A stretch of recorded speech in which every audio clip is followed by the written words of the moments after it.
What's up, everyone? Good morning, good afternoon, good evening from wherever you are tuning in. This is Working It Out Across Generations. I'm Justin. And I am Dr. Lynne. Yes, we got a really cool episode for you guys today. So thanks for coming and let's get some conversation started. Yeah, today we're talking about confidence versus arrogance. Do you really think you know the difference? I mean, do you think you know the difference?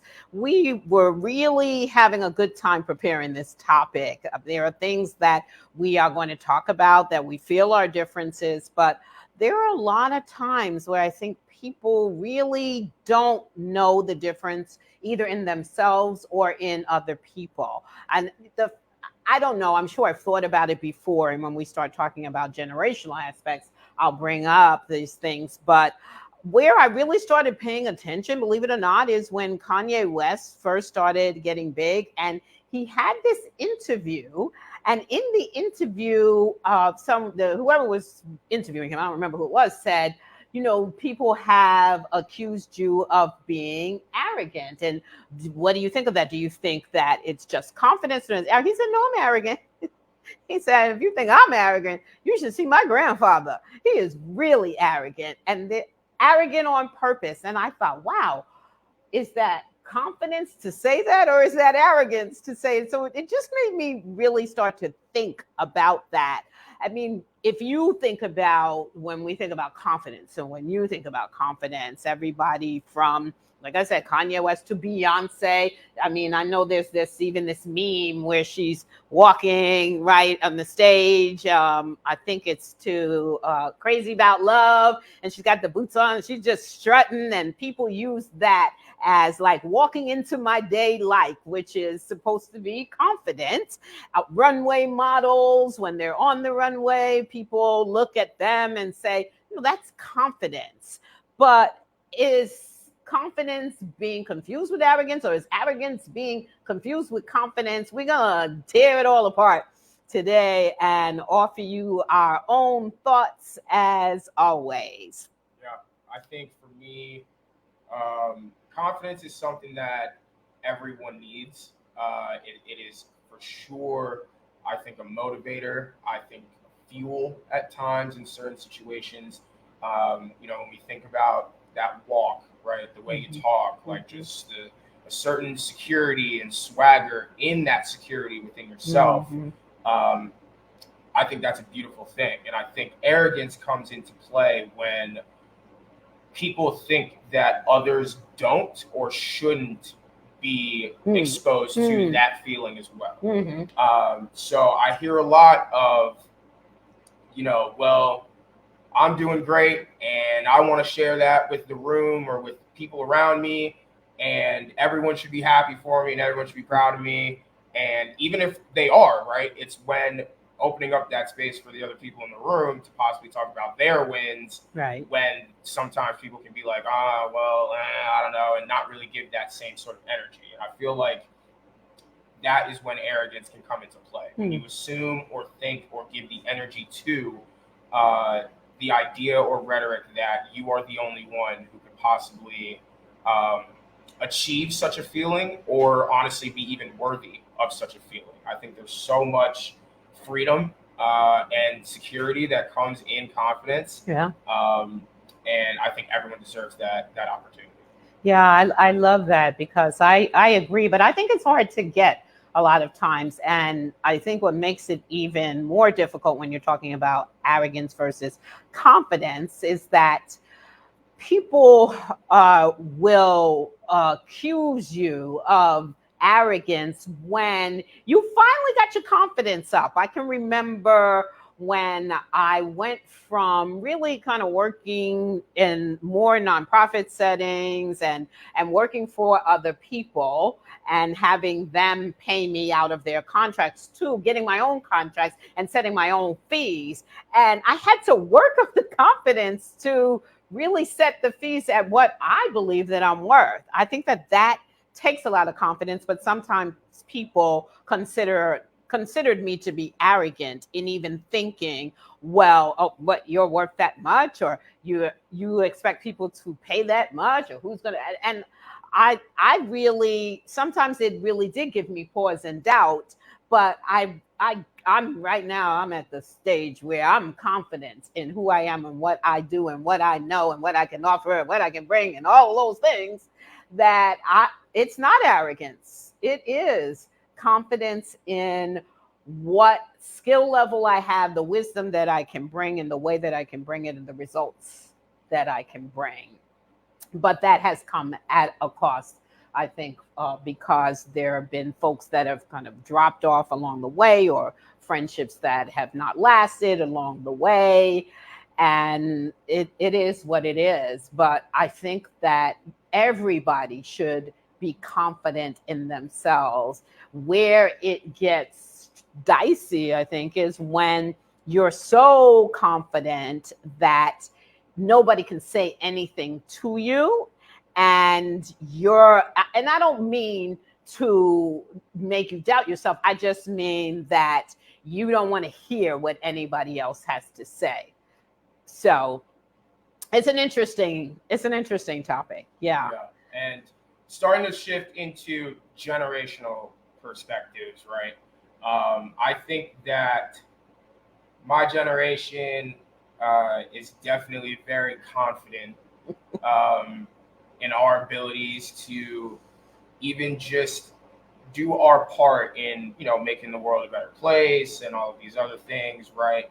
And I do think that a lot of the arrogance shows up in kind of the ways that I was talking about, right? Of not really seeing that anyone else could do or feel or achieve such freedom within themselves, right? And so I think people are very kind of selective at times in my generation with just how much support or speaking of life that they'll put into you, for this fear of that person possibly superseding wherever you are in that chapter of your life. Wow. So they will go with, honestly, the messages of like, no one else could do this, or, I'm really the only one that's, capable, or whatever it is. And that will start to become their message. And I think that I love that you brought up Kanye West, right? Someone who I very much, respect in the music industry, right?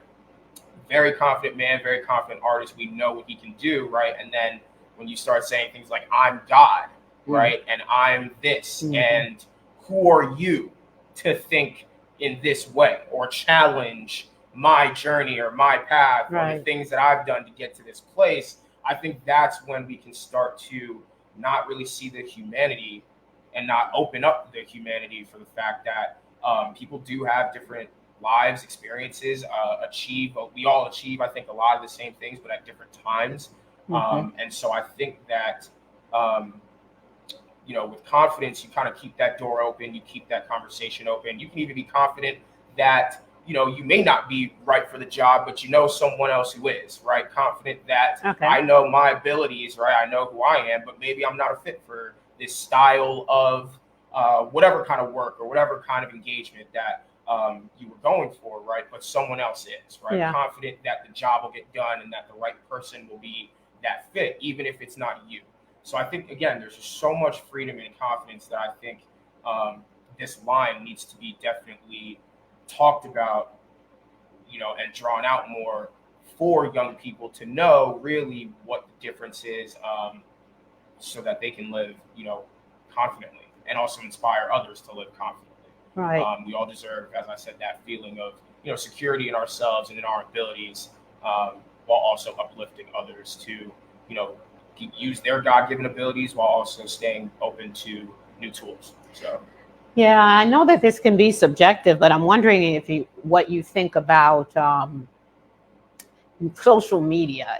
Do you think that people are more arrogant or more confident on social media? I think people are more arrogant. And I don't even think arrogant is necessarily a word that does it justice. I think, I think it's just kind of rude and bullying and all of these different things. So yeah, there's definitely more arrogance on social media. I don't think you go to social media to gain any sort of confidence personally. But if that's where you're going, right, I would say make sure you're following the right people, and the right people are the ones who have that themselves, but also recognize this is not something that I want to gatekeep, right? They want to give Mhm. out the information that help Mhm. them get to where they are, Right. while also making it digestible enough for people to make it subjective, right? To find their own style and add their different things. And I do want to address one comment. We've been getting Yeah, a good please. amount of comments. Shout out to Mike Casanova. Thank you for being here, brother. He's said a whole lot. So Yes. sorry I missed some of your stuff, brother. But how are you so confident? One of his questions was, how are you so confident with no experience? Sorry, brother, I don't know what that means. And then, why doesn't this generation listen to experienced people?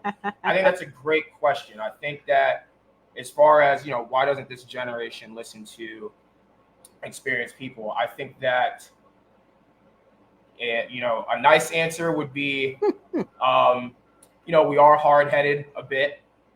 We are a bit stubborn, and we don't trust uh, easily the person or the experience of said person um, at face value. I think that's a pretty fair thing to do and a pretty fair thing to lead with for any human being. My other answer that's maybe not so nice is that a lot of the adults before me who have had this earth before me have done a very interesting job when it comes to the dynamics of people, how we treat people who are different from us, our frame of thinking when it comes to even just what we see in the mirror and all of these different things. I'm 23. Like, of course, I've added to the fuel to the fire at times in my 23 years of living, but I'm very much about for the people before me. Like, what were you doing while you were here? Like, how were you helping other people? And I think you'd be quite surprised to know that there's a lot of adults out there who don't know how to answer those questions. Yeah. So I think for me as a young person, it's not that we don't listen; it's that we really feel and need to feel that energy and vibe from you, that you're someone who's actually walking the stuff that you're talking. Yeah. And I think there's a lot of adults who don't do that. Yeah. So that would be my answer to that. If you want to go in, Yeah, sister, I please. absolutely do. I agree, Mike. Thanks so much for your comments. And I'm going to say that uh, I think as adults, we do tend to generalize about generations. And I think that's a generalization that people in that his generation, younger generations than us, don't listen. I think some do. I think that we may see more in your generation that may not. Yeah. And I think you gave a good response to that, because I'm going to tell you, when I grew up, and this is great because we can go into the generation aspect of me. When I grew up, there was no questioning adults at all. Yeah. You had to believe everything that they said, do everything that they said. And a lot of times they were wrong. A lot of times they were right, but a lot of times they were wrong, and it did not matter. And you certainly couldn't tell them that they were. I do not think that, and I don't know, I can't tell your age from your picture, but you look a lot younger than me, Mike. So it may be a different generation, but I can tell you from my generation, you were not allowed to have your own thoughts, your own mind about things. You were not allowed to, or certainly not encouraged to think for yourself. Get the answer yourself. Don't just believe it because somebody else said it. Yeah, we were definitely told don't believe it if somebody our age said it, right? Because it felt we had no experience. But I was never encouraged. No one in my friend group, right, or family group was encouraged to think for ourselves. We were always told that adults knew best. And I honestly have to say that I love that aspect of this generation, that you all don't think for yourselves, but I understand, like, where it crosses into arrogance sometimes when folks come on, and it's a real conflict, because we have a lot of younger folks, like millennials, who are supervising, who are managing older folks my age, and maybe a decade younger. And it becomes a question of, is this confidence or is this arrogance? Have I been on the job longer than you and know and understand it better than you, but you somehow have ended up being my manager, and then you're going to try to act like I have nothing to give to this conversation or to the ideas, or you're going to call me old school, or we don't do it that way anymore. I mean, all of that I've certainly seen in my work. So I understand that. So I'm sort of in the middle. I'm like, I like that the confidence I was never given or told to even look for, search for. I like that this generation has that. But then I do understand the other side of that, because I have seen the arrogance of a younger person, particularly in power, in charge, who does not care to take anything, right, from someone who's my age or younger, as if we don't know. I think there's a lot we all can learn from each other. Yeah. Generation to generation. Now, I'm going to say that for me, in terms of... I'm sorry. Before you continue, I just wanted to say, I so appreciate that. I know this is not a lot of people's experience, even in my generation, right? A lot of my friends haven't even had this experience, but I had parents who very much were like okay with us kind of like not questioning authority, but like asking those questions, like, you know what I mean? Really being like, well, not taking them at face value. Right. Like not taking everything that was said to me at face value. Like they actually like respected that. They were actually like, oh, well, okay. And that's actually what turned into like a lot of conversations, a lot of the exchange of learning. Right. Mm-hmm. So I think that, you know, when I said kind of like walking the walk, talking the talk, all that stuff, like, you know, it takes a certain level of confidence to say, I don't know. Yes. Or I don't have the answer for you, or the answer you're looking for. And I think that if young people are modeled that more from the adults in their lives, instead of giving them something that's loud and wrong. Right. Or because I said so. Come on, tell me you never heard that growing up. Don't tell me you might not have ever used it. Right. So, you know what I mean? Like, and my thing is that's crap. So like, let's be people, right? Mm-hmm. And people that actually mean what they say and all of these different things. So I just thought that was so important because y'all have walked that to this day of our lives. And my brother is 6 years older than me. I'm 23. So like, you know, for us to know, we could still be like, mom, like, I don't know about that. Like, tell me more, or why do you think this way? Or can I open you up to a new way of thinking, right? We completely have that. So I think. Yeah, but y'all have been on the other side of like, and you're wrong, you know, and that's okay too, because this show is about working it out, right? So we can't, there's nothing to work out if there aren't any conflicts. Get confident in, you know, getting it wrong, but bouncing back. Right. So that's I just wanted to say that. Yeah, thank you. I appreciate that. But I was going to say that coming up, I can remember one of my mom's favorite expressions was, they think that there's stuff. She didn't say stuff, but don't stink. And you know what I'm talking about, right? Because everybody's stuff stinks. And that was her way. She never used the word arrogance, but that was her way of saying that that person was arrogant as opposed to being confident. And I kind of think it's not a bad expression, right? Because you know doggone well everybody stinks, right? But you think yours doesn't, that's not confidence. That's a certain amount of arrogance that thinks you're above everybody else. And I think, Mike, you had brought up that point too of arrogance is like when you think you're above and better than everyone else. Now, I want to tell you a story. I know you haven't heard this story about my dad. I remember my dad telling me that one of the reasons why he was attracted to my mom and really wanted to go out with her is because they lived on the same block. And he said, not walk down the block. And now my dad was a superstar on the block. He was just a wicked basketball player, and he was handsome, confident, and well-dressed and charming, the whole thing. And so he knew, right? He knew who he was and that he was a good catch. And he said my mom would stand up on her stoop and just had her like nose up in the air, looking like down on everybody, literally, and looking like she just thought she was better than everybody. And for him, he didn't see that as arrogance. He saw that as confidence, right? And so for him, it was an attraction. And I wish he was here to play it out, because the way he played it out was, she was, you know, like looking down and so, So she was a prize, and I don't mean that in a bad way, right? A prize to him because of that confidence, and that was confidence that complimented him because he already had that in himself.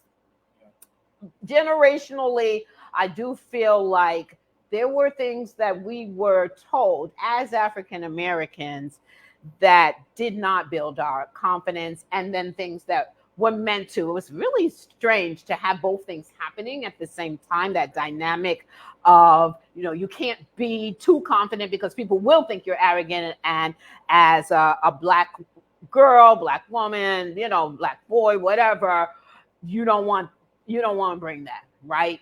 And but then you can do whatever you want to do, and you just hold your head up high. Like we had those messages. So it was kind of like, well, what am I doing here? How do I measure my confidence in a way that doesn't get me seen as arrogance, because that could be used against me? Yeah, absolutely. Yeah, that's great stuff. So let's get into some signs that someone's confident. Let's get to it. Yeah. All right. I'm going to talk about it. Okay. So I started out, right? Opinions don't paralyze them. My dad, number one. Negative or positive? Yeah, right? Doesn't stop the motion. No. Number one, that was him. You saw him strutting down the block, up the block, wherever he was.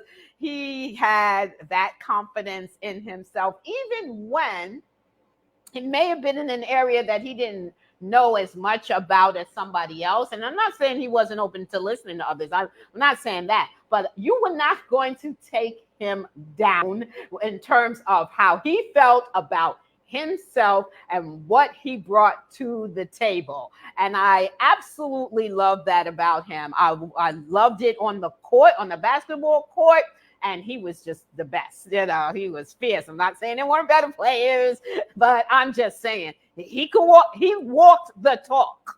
He didn't just, what is it, chirp? Is that what it's called? They chirp. He didn't just chirp and had nothing to back it up. He walked the talk. And when it came to the court and the job that he did, he definitely was my first model in, you're not going to let anybody take you down and paralyze you. Something I will never, ever forget, because I really didn't agree with it, but I understand that this is where the confidence came in. And I know that at least one of the people in this situation deemed him as arrogant. And we lived in an predominantly white and pretty much all white neighborhood growing up. And I can remember walking with him, and that there was a father and a son who were white, and the son called us the N-word. And I whipped around like, what? And my dad was like, mm-mm, mm-mm. And the father was very apologetic, and my dad was like, I know who I am. I'm not worried about that comment. And like I said, I was like, yo, we need to be saying something to him. But over the years, I understood this is what it was. The opinions don't paralyze them. Yeah, thank you, Sean. I think that's so real. I for sure am someone who definitely used to get paralyzed by, negative opinions and negative connotations and rhetoric, anything having to do around my name. Mm-hmm. As I think a lot of us have to go through at times to then get to that point where it doesn't phase you, right? But I know once I started to realize, like, wow, I can take those things, as tough as they can be sometimes, right? Especially digs at character, right? Mm-hmm. I know character digs are just like some of the worst, right? But once I knew I could take those and I could keep moving, and not only keep moving, but keep helping people, keep loving people, keep all these different things, I immediately was like, I like this feeling and I want to live in this feeling. Mm-hmm. So that, transferred into, my walk, that transferred into how I talk, right? And all of these different things. And it was just such a transformation for me that, again, I can't pinpoint exactly when it happened. I just know I woke up, felt it, and I was like, we're not going back. Even on our worst day, we're not going back. So I think that this is so huge, because there's always going to be something out there, as I've said, that's kind of negative and will reinforce or remind you to get off your course, or that the course you're on might not be as profitable and all of these different things, and marketable or desired, right? All these different things that we say, but it's so not true. It's so false, and I just love what I see in the mirror and respect what I see in the mirror, and that's taken some time, but that's also a fight that we have to continue to keep choosing to fight, because there's so many things out there that will happily try to take us out. That's either right. spiritually, emotionally, or physically. Yeah. So build up that muscle so that you can just take those knocks, take those punches, get back up, and you're even stronger at that point. Yeah, and you got to stay there. I think that's your piece. You've got to learn how to stay there, because people will try to paralyze you with their opinions. And you got to know, leading into the second point, you got to know what you are worth, right? And you've got to keep knowing that. And as you continue to grow, you keep building to that worth, right? That means that you should not be able to be knocked off of that, because as your worth builds, then you got to continue to know, hey, no, maybe that was last year, right? That you could have gotten me for that, or even gotten me with that comment, but not this year, because I know what I am worth. And you are worth a lot of things in a lot of different places, as you said, spiritually, emotionally, physically, and mentally, and what you bring to the table materially, like all of your wisdom, all of these things add to your worth. Know whose you are. Know if you come from the kind of family that has built you up. Know that worth as well. I mean, know your name's worth. Like all of those things, know your worth. And you're always the one like, oh, yo, you're a doctor. Can I hear you say Dr. Yeah, it's interesting reminding people of who they are. Yeah. It's very interesting how much we have to do that. Yeah. I'm constantly even telling my friends, like, brother, okay, tough moment, tough day. Get up tomorrow and look in the mirror and say this, like, because this is for you. And it's the truth too. Like, there's truth to all of these things in all of us. There's strength in all of us, perseverance in all of us. There's all of these different things.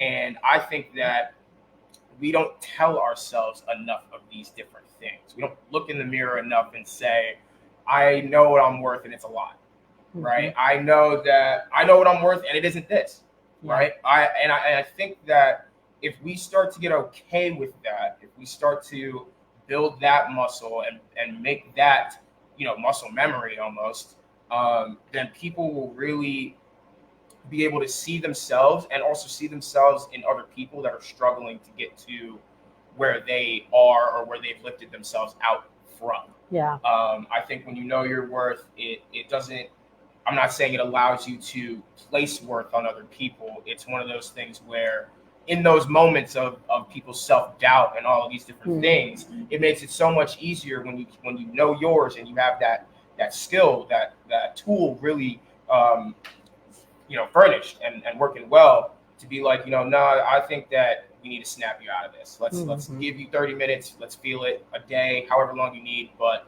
at some point, we're going to snap out of this, because you are this. You are that. And even if you don't hear it enough, I'm here to tell you and let you know and remind you.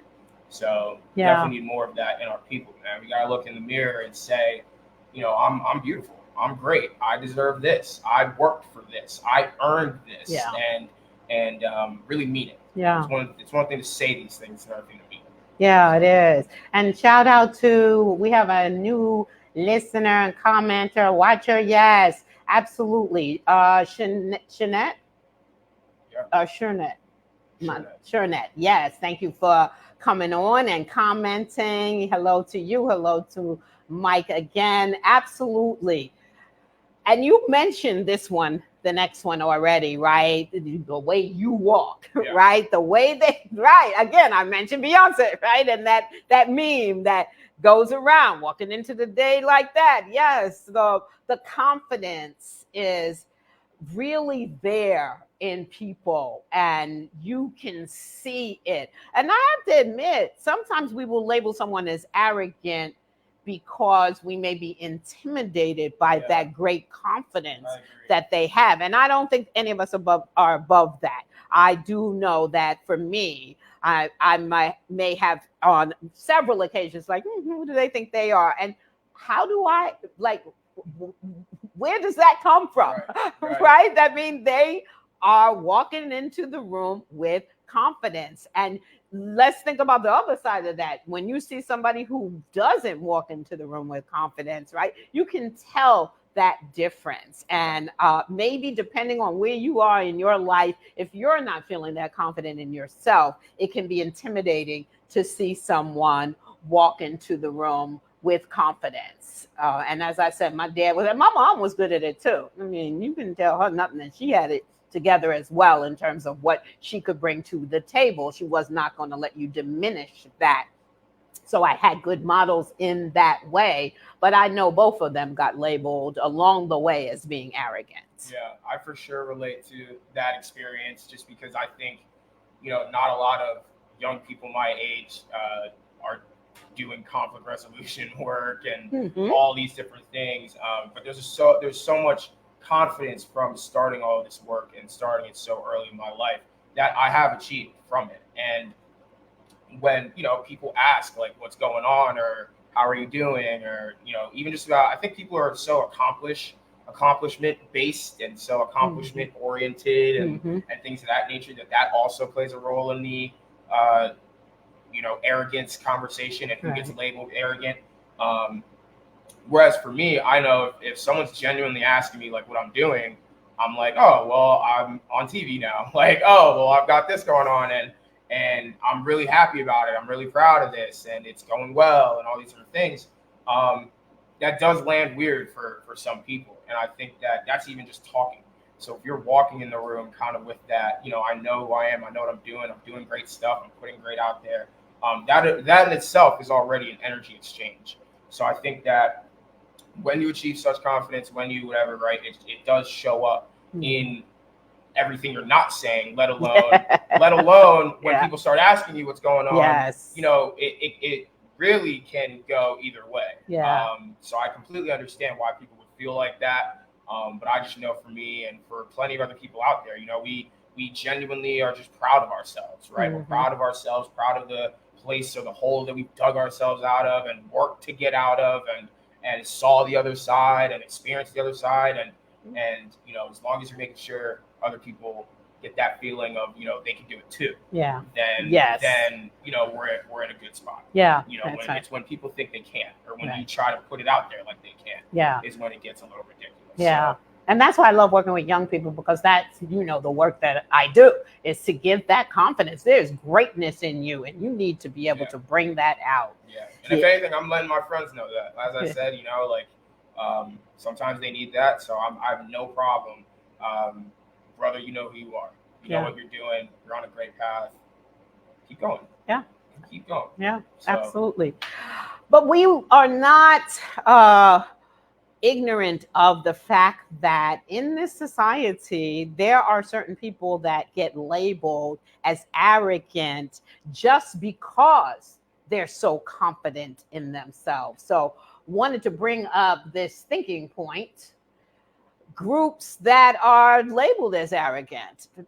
I know that oftentimes women are labeled, they're more labeled aggressive than arrogant, but it comes from sometimes the confidence. I'm going to say that I've seen this word used a lot with Black men, that when they show that confidence, right, or when they speak up or they question, it can get labeled as arrogant. Marginalized groups that are in front of groups who are in the majority can sometimes wear this label because folks don't expect you to have that kind of confidence in who you are and what you do and what you know, or have the confidence to even challenge or question them respectfully. I'm not talking about in a disrespectful way, but if you know what I'm talking about, you're out there let me know you know what I'm talking about. But maybe you can't comment because you're watching us on your big screen TV on Roku or something. You can't comment,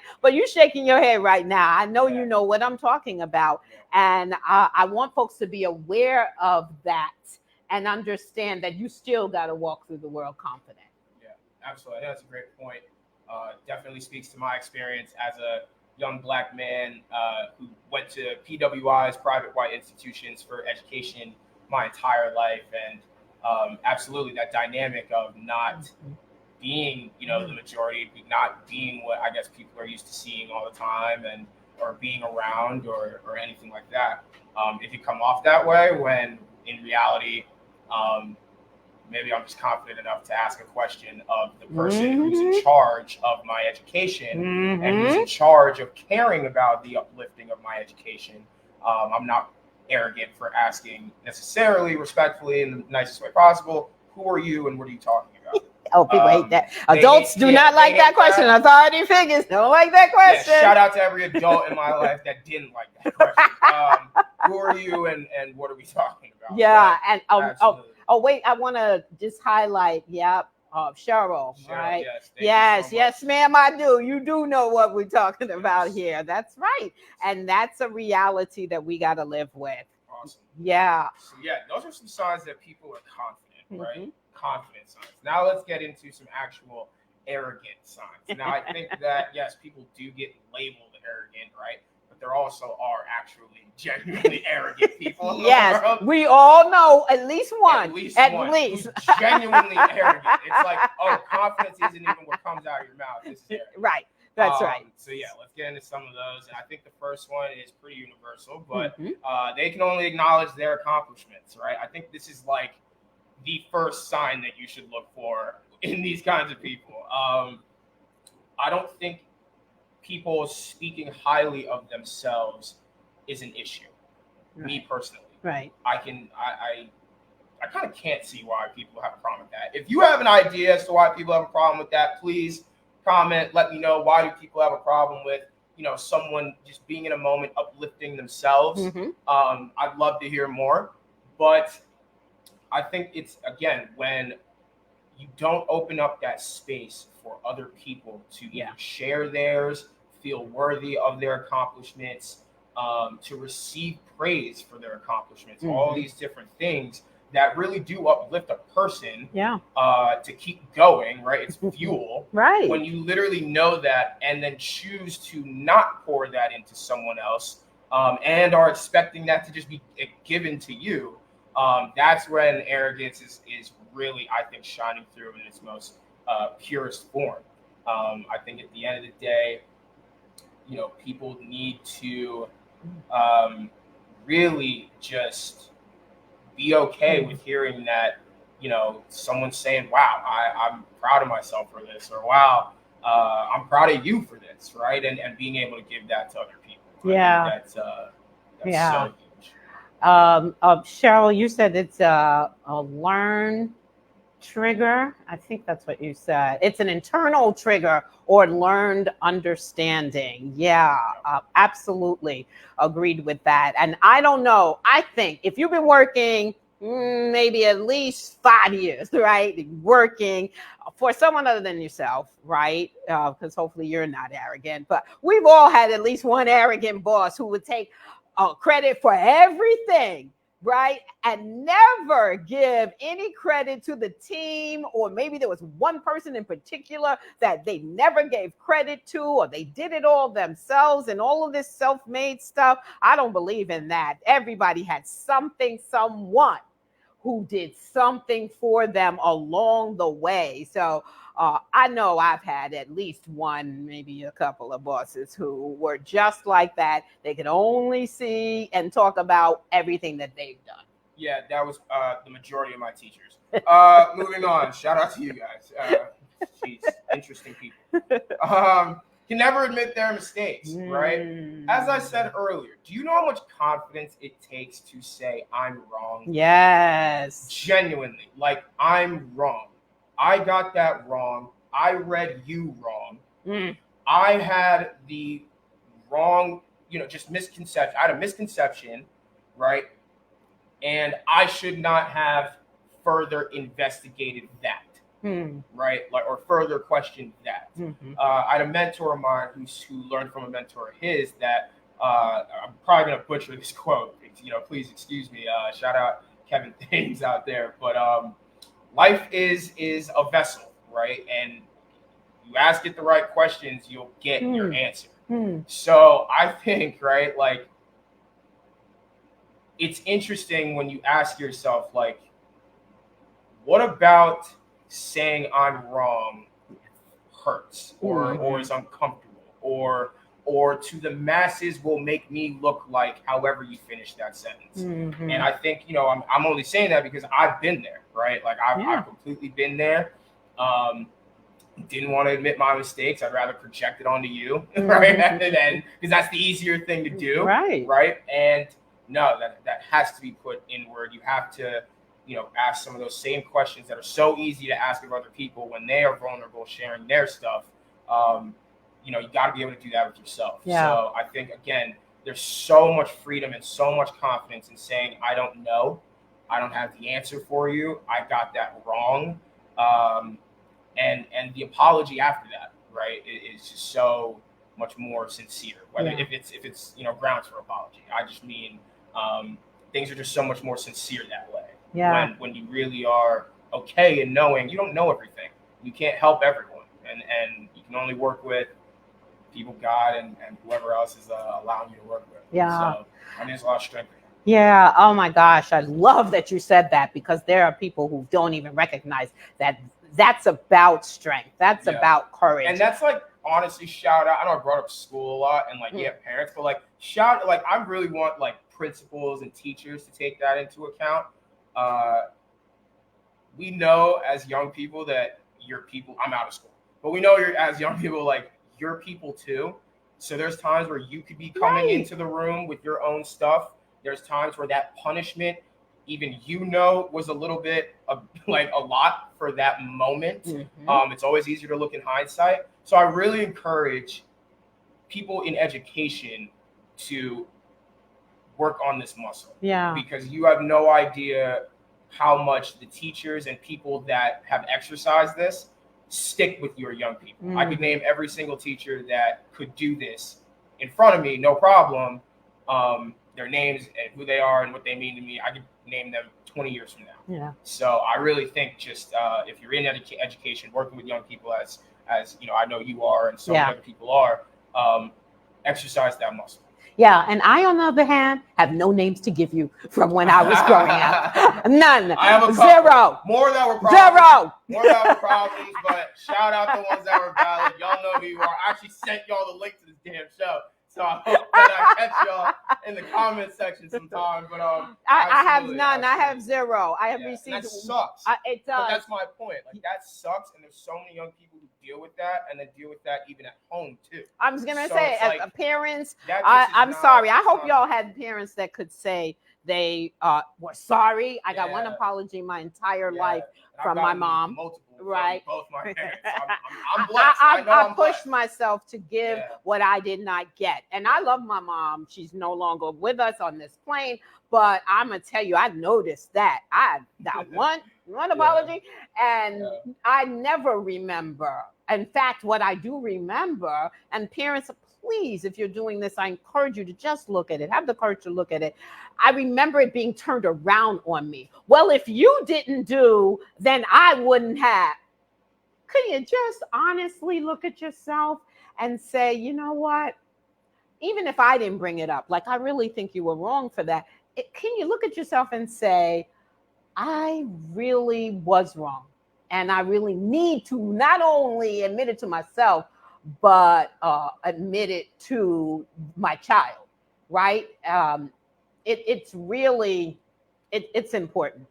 It's really important. Absolutely. Thank you. And lastly, can never admit, did I do it twice? I'm sorry. Not coachable. See, I made the mistake. You called it out, but I'm owning it. I put the banners in, right? I made the mistake. And it's not arrogance. You know what? It was worth saying again. See how I turned that around? Hold on. Damn, sorry. Say this. Jesus. And it's not arrogance for me to say the young people will deal with the tech next time. So my apologies. I will actually take a little bit of the rap for that. But our third point is they're not coachable. Right. You want to be coachable. You don't know everything in this life. And the reality is of something you don't know, someone else does. There's an answer out there that can be filled. Yeah. Right. And so I think when people walk in a room knowing that, again, like I think people have these conscious and subconscious notions of some of the things that we're even talking about at play, but it's that conscious choice of I'm not going to open myself up to feedback. Right. I'm not going to open myself up to, if not even feedback, just correction. Yeah. I'm not going to open myself up, right? Like that is a conscious choice. And I think for me, that's like the main sign of arrogance. That's like a huge sign of arrogance. I know that as confident as I am, right, there were times where I was not coachable. It was like, who are you, right? And outside of that, that's valid questioning. But taking it further to say, I'm not going to open myself up to what you could possibly teach me. Yeah. I think that is where it gets a little ridiculous. Yeah. And so again, I really want to preface, like, we wouldn't ask you to think about something that we haven't thought about. We're really all learning here. And, you know, absolutely, again, that's why we're having this conversation. This line is very thin. However, the drawing of it needs to happen more, and the talking and conversations around it need to happen more. Yeah. So that people know exactly what is at play here. So, yeah, I just think, you know, you got to be a student. I love being a student. For life. You need to be a student for life, and you can learn from anybody at any age if you are open to it and not arrogant enough to think that there's nothing someone younger than you, even a child, can teach you. You know, those folks who are into the Bible, out of the mouths of babes. I heard that a lot, but I didn't see that. I don't know a lot. Just something to think about. A question I'm putting out there, like, how do you become a parent and think you can't learn from your child? Because oh God, that's another show, right? I'm gonna put this up. That's old school authority, right? Yeah, Cheryl. That's another show. You have a child. You bring another life into the world, and you think that life can't teach you anything. Yeah. I please ponder that. Please send some comments. Or if you don't bring them into this world, but you are parenting them, right? I find that very, very interesting. And again, I'm only 23. So I don't know that way of thinking. I just know that way of thinking is definitely still getting passed down scientifically through generations. And the only way we break cycles is by asking these questions and doing this work. So I really think stop touching tech stuff. You already messed with that enough. Thank you. So let's actually wrap this up pretty smooth here, if that's possible. How will I learn then? Great by making mistakes. That was arrogance. I did not open myself up to the fact that she could learn this. We'll spend a day and a half figuring this out for her, but all good. So I think that was just a great conversation. I think, again, like, we really are just about bringing these conversations more to the forefront. Yeah. Right? I really do believe everyone is somehow, some way thinking about or have felt something similar in that we've said in every episode, right? On whatever topic. And it's, again, the societal norms that say that, you know, this can't be dinner time talk. The societal norms that say that this can't possibly come into the classroom. Yeah. And all of these different things where for us, we're saying these are the conversations that make us so much more aware of who we are, who others are, and how we all fit into this crazy world, right? And I think that, you know, if we want to have these better dynamics, I believe everyone wants that. But if we really want it, these are the kinds of conversations that we need to have with some real, candor. Candor. We can do it in love, but it's got to be real. Yeah. So that's what I would say. Yeah. All right. You gotta. Yes, sir. Yes, sir. Always open for learning. My grandchildren teach me. I've observed them and have unlocked. Absolutely. And you opened yourself up to that opportunity. And that's something that I can say as a 23-year-old, not a lot of adults are doing. Yes. So I thank you as a young person, as they will and already probably have thanked you for even just saying that to them. Yeah. Please, adults, our young people need it. So we do listen. I want to go back to, please stop touching stuff. I want to show her a comment. Can I throwing me off? All right. Shout out Mike, who commented earlier, right? Like, about our generation not listening. We do listen. And as I said, it's when you walk the walk and you lay that foundation, that listening is an understatement for the way in which that we will move in this world, living for our name, living for the people who have instilled those things in us. Yes. So we're going to give like the final words. And I love what you're saying. This is life talk, especially dinner and family time. It's essential for foundation. Yes. Absolutely. It's additional it's additional concrete. Yes, it is, Cheryl. We'll quote you if we use that. Might use it, might not. I don't know. But if we do, we'll absolutely quote you. Yes. Absolutely, y'all. Thank you so much. This was just a really, really good episode. Again, I think that this is just another one of those generational episodes that really will just help a lot of people. So you already know where to tune in to us. You can catch us on E360TV.com, Trajectory Channel, Roku, Amazon Fire TV, Apple TV. We're on your big screen. Getting some more licenses for our show to be on other platforms. So please be on the lookout for that. Catch us on Facebook, facebook.com. Yes, thanks all of you who tuned in today on Facebook. Yes, absolutely. YouTube, Working It Out Across Generations. Man, oh man, oh man. I really do appreciate these conversations. I appreciate, as we both do, every view, every like, every comment, every share. Yes. We really are firm believers in small is all. Stop going to comments. Thank you so much, Cheryl. I'm sorry. We're not trying to, we just have to literally let the next show go on. Yes, we do. Please. But again, absolutely. Thanks for tuning in. Please, thank you so much. It's awesome stuff. And we're all students here. So and tune in next week because we're going to have another great topic and discussion. Yeah, Working It Out Across Generations, where we talk about all things conflict. And you know what we say here? Conflict is here to teach us something about ourselves. So go out there and learn what it is. Yep, absolutely. I'm Justin. And I'm Dr. Lynn. See you next week.